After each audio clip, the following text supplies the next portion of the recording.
Good afternoon, I'm Madison Colleen. And I'm Alex Lashaw. Welcome to the Dark Side of the Edge. Last week we touched on the topic of diesel class's shell car. Here's the rest of the story.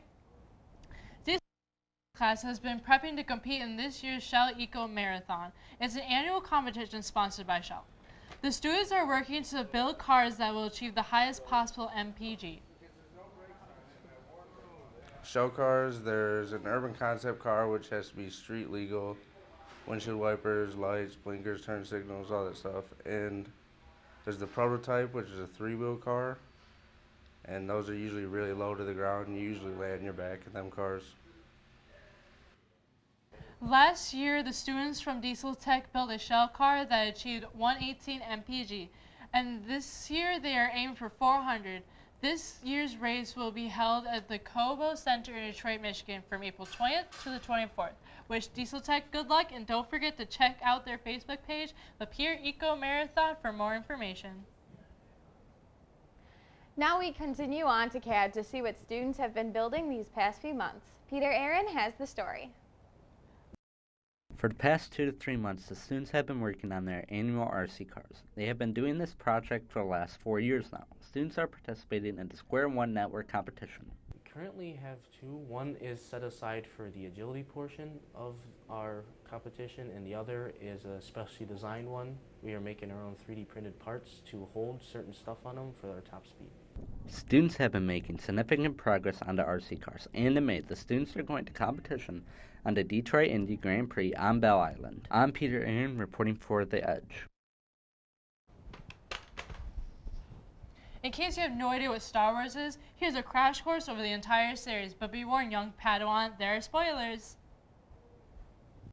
Welcome to Star Wars 101. To begin, let's talk about the release dates. The series started off with 3 movies. Movies 4, 5, and 6 were the first released from 1977 and 1983. Then movies 1, 2, and 3 were released during 1999 to 2005. Now, we're going to talk about the trilogy in chronological order. In the first movie, The Phantom Menace, Obi-Wan Kenobi is Qui-Gon Jinn's young Jedi apprentice, Anakin Skywalker is just a 9-year-old boy, and when the Trade Federation cuts off all trade routes to the planet Naboo, Qui-Gon Jinn and Obi-Wan are assigned to settle the matter. Of course, a bunch of cool stuff happens. Obi-Wan and Qui-Gon Jinn take Anakin, and there's a crazy battle, and Qui-Gon ends up dying, leaving the responsibility to train Anakin to Obi-Wan. Then, 10 years later in Attack of the Clones, the Republic is still in chaos. A separatist movement poses a new threat to the galaxy that even the Jedi can't handle. This movie leads to the beginning of the Clone Wars and the end of the Republic. Anakin also travels back to his world only to realize that his mother is gone. And when he finds her on the brink of death, Anakin enacts his revenge, taking one step closer to the dark side. Now, for the third movie, Revenge of the Sith, it's been 3 years since the Clone Wars began. Jedi Master Obi-Wan and Jedi Knight Anakin Skywalker rescue Chancellor Palpatine from the General Grievous.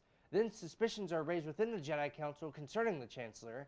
Anakin, who has formed a bond with the Chancellor, was asked to spy on him. And out of full bitterness towards the Jedi Council, Anakin then embraces the dark side. At least after Obi-Wan cuts off all his limbs and throws him into a river of lava! Then Chancellor Palpatine, now known as Darth Sidious or the Emperor, takes him and gives him all new robotic limbs and his iconic Darth Vader appearance. Next comes A New Hope. When Darth Vader captures Princess Leia, it also sets off a chain of events that will ultimately crush the Empire.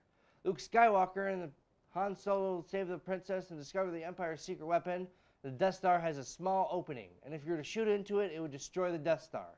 Luke and the rebels intend to destroy it. After many failed attempts, Luke is finally able to make the shot using the Force, therefore saving the day from the supermassive destructive space station. Okay, next is The Empire Strikes Back. In the beginning, there is a big battle on the ice planet Hoth. Luke then heads to another planet in search of a Jedi Master to finish his training. But during his training, he has a vision that his friends are in danger. Luke heads to the Cloud City on planet Bespin to save his friends, but before Luke gets there, Han Solo is trapped in carbonite, and for the first time, Luke meets Darth Vader, his father. Then Luke has his hand cut off by Vader and is rescued by Princess Leia and Chewbacca. Finally, in the 6th movie, Return of the Jedi, Luke rescues Han Solo from the evil Jabba the Hutt. The Emperor has started constructing the 2nd Death Star, and while Han, Leia, Chewbacca, and the entire Rebel fleet launch an attack, Luke faces his father and the Emperor on the new Death Star. Luke tries to turn his father back to the light. Ultimately, Darth Vader kills the Emperor before his untimely death. Luke then escapes the Death Star just before it's destroyed. That's it for Star Wars 101. For more information, watch the movies! Wow, that was a lot of information. I know, right? I might actually have to watch the movies now. After these messages, we'll be back with some hashtags from a galaxy far, far away. How long does it take for a Sarlacc to digest its victims? A, 100 years. B, over 1,000 years. C, 10 years. Or D, 5 years. Tweet us your answers at The Edge LC.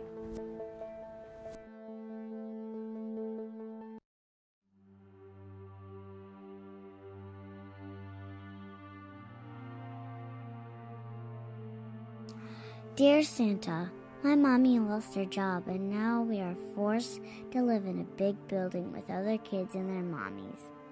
Mommy said you won't make it to us this year because we are at home. I'm not worried about myself. My sister lost her dolly in the move and she cries at night. Santa, please bring my sister another dolly. Please find us. Some can't afford a Christmas. Donate a new toy to the bin in ITNet to give to a child in need.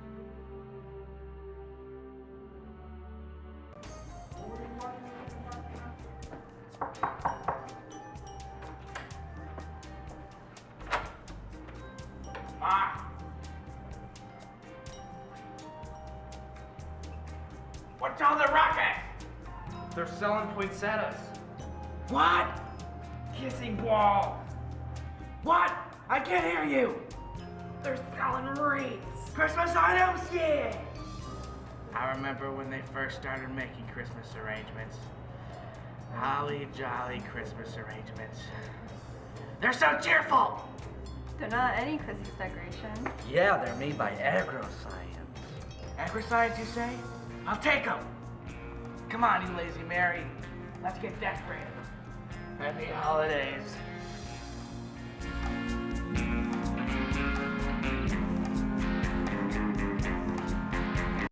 Now here's our very own Carl Fraser with some intergalactic hashtags.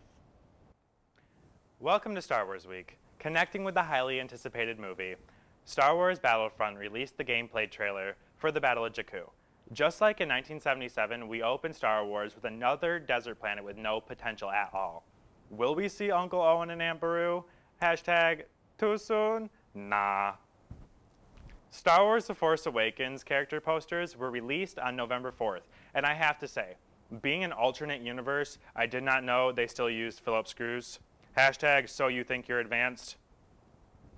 In the Star Wars movie, the character Rey zooms through the desert of Jakku riding her personal land speeder. I give Disney props for being creative, but this looks like a flash drive. Hashtag plug it in, plug it in. Okay, so it's time for a poll. In an ultimate Star Wars showdown, who do you think would win? Darth Vader, Luke Skywalker, Yoda, or Darth Sidious? Comment your answers on our poll found on our Facebook and Twitter at TheEdgeLC.